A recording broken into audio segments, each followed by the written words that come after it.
Another meat. Nice. Politics A.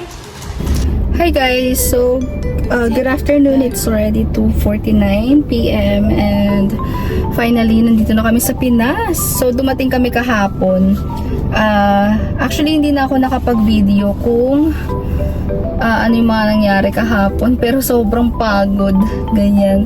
Kasi wala kaming maleta. So yung mga binili namin sa Taiwan na mga gamit, mga pasalubong, mga ganun, nasa nilagay namin sa karton, which is mali kasi yung ate ko meron siyang malaking maleta, 50 kilos yun, so dapat doon namin nilagay, pero wala na, nakarton na. Tapos grabing struggle yung tapos alam niyo yun, yung nagbuhat kami mula hotel papuntang Taipei, papuntang Ximen Station.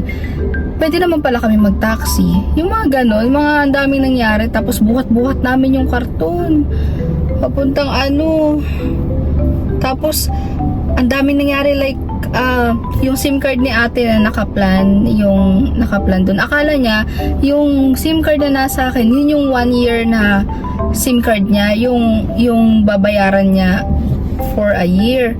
Grabe, takbo ako mula sa gate Kineme, dun sa gate namin. Tapos 9:43 na ang boarding namin time is 9:45. So tinakbo ko yun mula dun sa gate namin papunta dun sa immigration.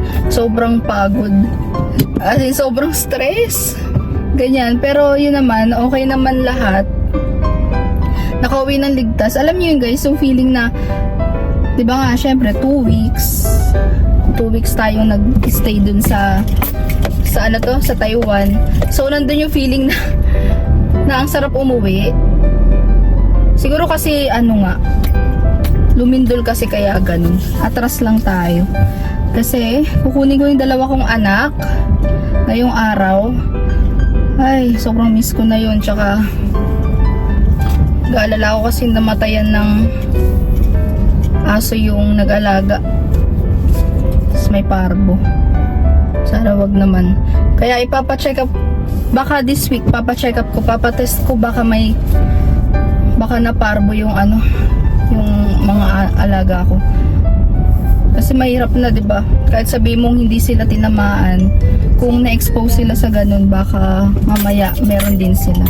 So, yun lang naman guys. Bali today, ang gagawin natin is dadalhin sa Batangas yung mga pasalubong kala ng ate ko sa kanila. So kasama ko yung 2 kong mga anak pagtapos kong sunduin. Tapos dediretso ako sa Tagaytay kasi may bibilin lang akong kape.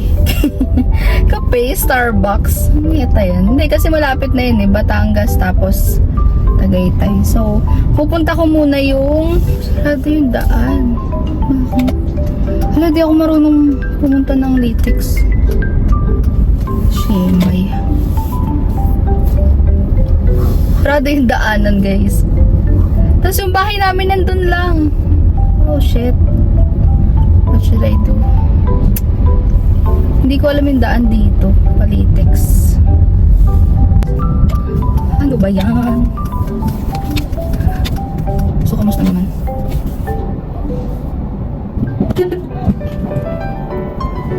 May jeep? Nagkakasya.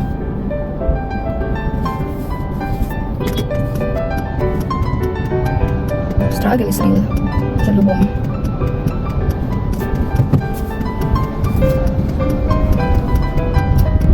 So yun na nga. Tapos hindi rin ako masyadong nakapag-vlog.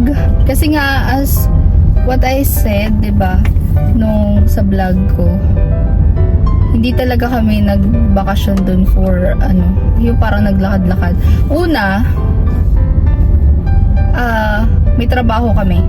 So weekdays, talagang matik kailangan magtrabaho. That's my rule talaga nung sinabi ko to sa ate ko na kailangan dyan sa Taiwan, ayoko nung naapektuhan yung trabaho. Kaya no pressure at all talaga na kailangan natin pumunta sa ganito, kailangan ganyan. Yung parang sayang, bakit nasa hotel lang tayo, mga ganyan. Walang ganon. Unlike last year na parang kailangan pumunta ka kasi sayang yung kineme mo. Sayang yung ano yun? Kailangan pumunta ka kasi sayang yung pinamasahe mo, yung hotel mo, ganyan. So ayun. So this time, itong recent travels namin is ano lang siya. Parang every weekends, ganun, every free time, dun lang kami lumalabas. So, pangalawang reason is yung nanay ko hindi niya kayang maglakad ng mahaba, ng matagal. So, nasasaktan siya agad. Masakit agad yung tuhod niya. Kaya di rin kami talaga makalayo. So, yun lang naman.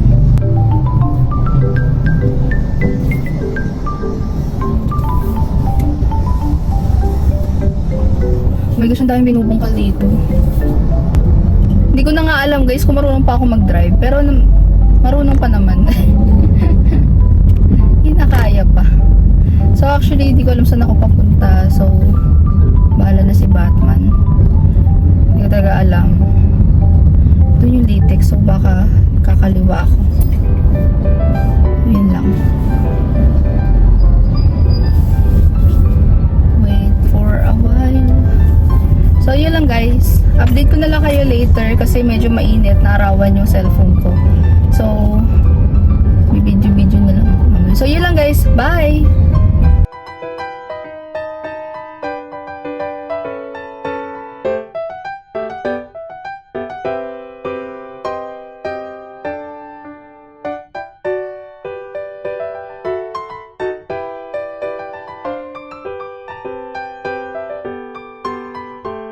Ang random! Bakit? Ano yan? Ay, finally, dito na. Wait, yung pinana ni mama. Wala, may pants na tayong garni. Tangik sa akin yan. Di kasya sa akin. Kasha na sa akin. Di kasya sa akin. Gundo po Ay, naman. maganda yan po, Foreman. Girl, sukatin nyo nga. Sukatin nyo. Opo ka! Uy! Another meat. Nice. What is this? Na yan. Charger yan. Asan? Ay, Grabe, di ba nga po? Hindi pa namin nakakarating yung sabi ko namin na ng bago. ang dami, di ba? Walang wine! Ano? Hi guys! So, pauwi na ako. Hinatid ko lang talaga yung ano. So, yun na nga pala yung purpose. Nalimutan ko. Kukunin ko nga pala yung cellphone ni Lulu. Na ano, kasi kailangan kong ayos yung update. In-update kasi niya yung iPhone ng naka-data. Tapos sobrang hinang data. So, 'di ba, yung iPhone, marami ang bugs doon sa mga hindi siya na-update ng maayos. So, nag-update siya ng iOS 16. Pero hindi totally na-update yung mga doon. Yung parang may mga kulang. Kaya nangyayari i-stack up siya. So, kailangan ko siyang ipa-check or ipa-update ng maayos. Sa computer yun inaano eh. Sa computer kinikeme. So, ayun, yun yung reason. Tapos sinabay ko lang yung mga pasalubong namin ni Ate Beng sa kanila. So, yun lang. Yun lang nangyari. So, ngayon, I'm planning to go to Mapalad Massage and Spa. Kasi sobrang sakit ng katawan ko, guys. As I mentioned, nagbuhat ako ng 19 kilos kami no ate ko dun sa Taiwan kahapon.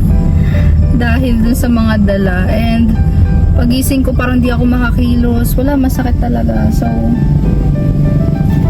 ayun. Punta ako ngayon. Tara, samahan niyo ako. And remember, yung massage and Pamapalad massage and spa. Diba last time, Kemerut yun, hindi masyadong masarap. Pero, this time, I will trust them again.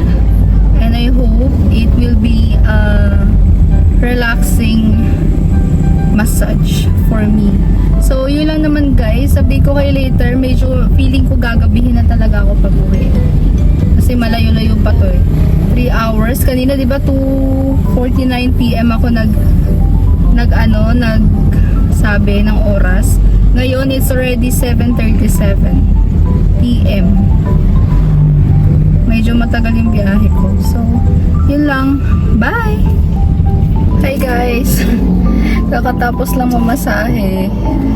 So, it's already 10:09 and kakatapos lang magpamasahe ng masarap. Grabe, ito yung hinahanap ko. The last time na nandito kami, parang pa-out na yung mga masahista, nakakatulog sila. Tapos sabi ko that time, I will still give them a chance na imasahe ako ng masarap. Yung parang try lang natin, ganun.